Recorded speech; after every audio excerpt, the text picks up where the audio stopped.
بسم اللہ الرحمن الرحیم۔ شروع اللہ کے ببرکت نام سے جو بڑا مہربان اور نہایت رحم والا ہے۔ السلام علیکم حدائق۔ جیسا کہ ہم نے سلسلہ شروع کیا ہے پیغمبر موسیٰ علیہ السلام کی سیرت اور واقعات، احوال اور زندگی کو بیان کرنے کے حوالے سے، تو آج ہماری کلاس 4 ہے، لیسن نمبر 4، جس میں ہم بیان کریں گے کہ کس طرح موسیٰ علیہ السلام ایک آدمی کو قتل کرتے ہیں، پھر اس سے کس طرح بچتے ہیں۔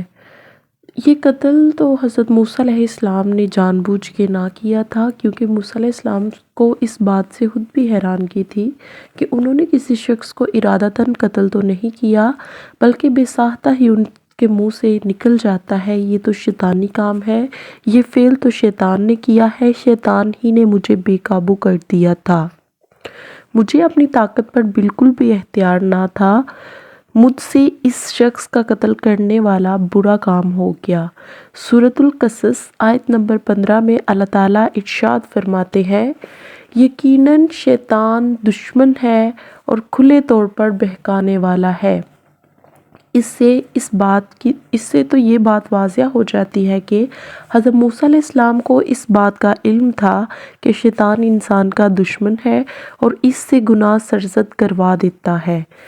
اس سے یہ بات بھی ثابت ہوتی ہے کہ آپ واحد تھے، یعنی کہ یکتا توحید پرست تھے، مشرکین میں سے نہ تھے۔ یہی تو وہ باتیں ہیں جو اللہ تعالیٰ نے بیان فرمائی ہے۔ آیت نمبر 14 میں اللہ تعالیٰ ارشاد فرماتے ہیں، اور نیکی کرنے والوں کو ہم اس طرح بدلہ دیا کرتے ہیں۔ آپ ایمان پر تھے، کفر پر بالکل بھی نہ تھے، لہٰذا آپ نے اللہ تعالیٰ سے اس سرزد ہونے والے گناہ کی معافی مانگی، آپ نے اللہ کے حضور توبہ کی، جیسا کہ آیت نمبر 16 میں آتا ہے، اور پھر کہنے لگا، اے پروردگار، میں نے خود پر ظلم کیا ہے، تو مجھے معاف فرما دے۔ اللہ نے اسے بخش دیا، وہ بخشنے والا بہت مہربانی کرنے والا ہے۔ یہ گناہ حضرت موسیٰ علیہ السلام نے جان بوجھ کر نہ کیا تھا، بلکہ ایسا ان کا کچھ ارادہ ہی نہ تھا۔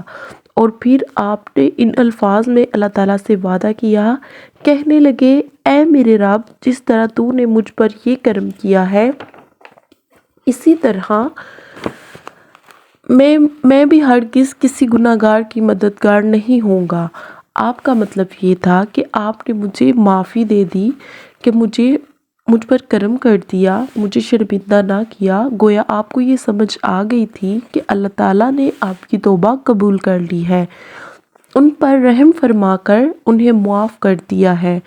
گویا اب وہ یہ وعدہ اس لیے کر رہے ہیں کہ کسی گناہگار کی مدد نہیں کریں گے، بلکہ اس کے خلاف رہیں گے۔ تاہم انہیں اس بات کا خدشہ لاحق ہو گیا تھا کہ انہیں اس قتل کے بدلے قتل نہ کر دیا جائے۔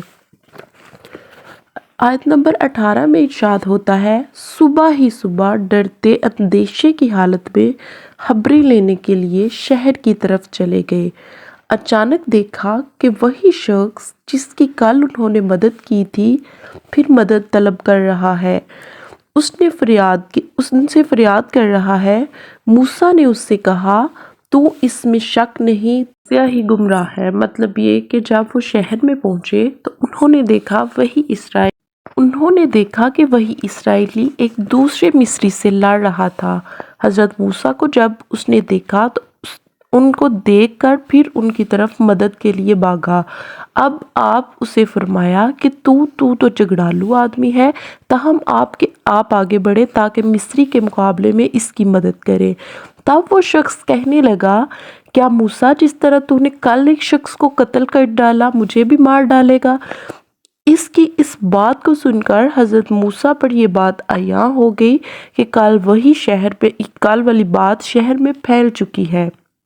اس وقت آپ نے اپنے آپ کو چھپانا چاہا تو اس وقت آل فرعون میں سے ایک مومن آدمی آپ کے پاس بھاگتا ہوا آیا، جو کہ حضرت موسیٰ علیہ السلام سے بہت محبت کرتا تھا، اور اس کا ذکر سورۃ القصص آیت نمبر 20 میں آیا ہے۔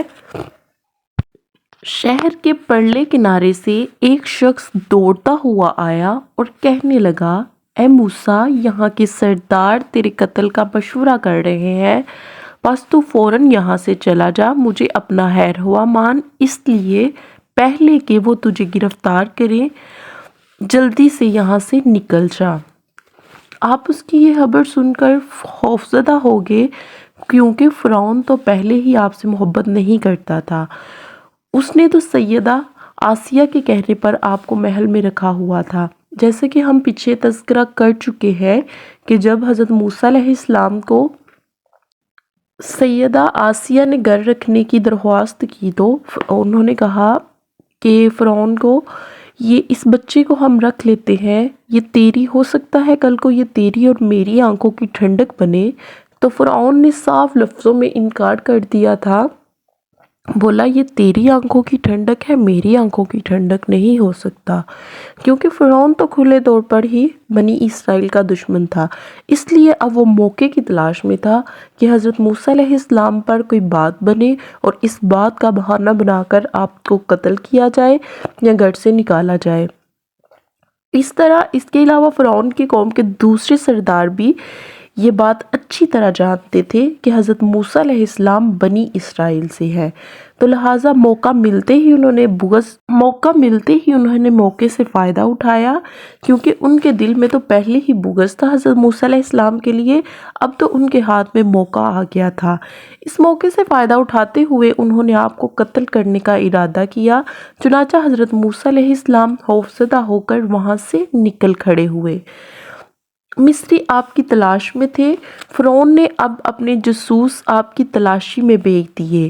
ادھر موسیٰ علیہ السلام اللہ تعالیٰ سے یہ دعا مانگتے تھے، اے میرے پروردگار، مجھے ظالموں کے گروہ سے بچا لے۔ اللہ پاک نے یہ دعا قبول فرمائی اور آپ کو صحیح راستہ دکھایا۔ آپ جنگل کی طرف نکل گئے، نہ تو آپ کے پاس کچھ کھانے کے لیے تھا اور نہ پینے کے لیے، اور نہ ہی کوئی سواری کے لیے اچھا جانور تھا۔ آپ کو یہ معلوم نہیں تھا کہ آپ کدھر جا رہے ہیں، بس آپ جنگل میں چلتے رہے اور جنگل میں سے ہی گزر رہے تھے۔ جہاں آپ کو بھوک لگتی آپ پتے کھا کے اپنی بھوک مٹا لیتے تھے۔ اس طرح آپ چلتے رہے اور آپ مصر سے فلسطین کی طرف جا رہے تھے۔ آپ اتنا پیدل چلے کہ چلتے چلتے آپ کے جوتے بھی ٹوٹ گئے، اب پاؤں ننگے ہو گئے۔ آگے کا سفر ننگے پاؤں ہی شروع ہوا۔ آپ چلتے چلتے مدین وادی میں پہنچے۔ جیسا کہ ہم نے سن رکھا ہے، مدین وادی اللہ تعالیٰ کے نبی شعیب کی بستی ہے۔ تو ویورز، آگے کا واقعہ ہم اگلی ویڈیو میں بیان کریں گے کہ حضرت موسیٰ علیہ السلام جب وادی شعیب میں پہنچے تو ان کی بستی میں ان کے ساتھ کیا سلوک کیا گیا، اور حضرت موسیٰ علیہ السلام پر آگے کیا واقعات احوال پیش آئے۔ آپ ہمارے چینل کو سبسکرائب کر دیں تاکہ ہماری ہر آنے والی ویڈیو آپ تک پہنچ سکے۔ اس طرح حضرت موسیٰ علیہ السلام کا قصہ سن کر آپ کا اور ہمارا ایمان تازہ ہوتا رہے۔ تو ناظرین، بیل آئیکن دبانا مت بھولیے کیونکہ ہماری ہر ویڈیو آپ تک پہنچ سکے۔ اس دعا کے ساتھ ہمیں اجازت دیجیے۔ اللہ پاک آپ پر اور ہم پر اپنی رحمتوں کے نزول عطا فرمائے، اور اللہ پاک ہر مومنین مومنات کی مشکلیں آسان فرمائے۔ آمین ثم آمین۔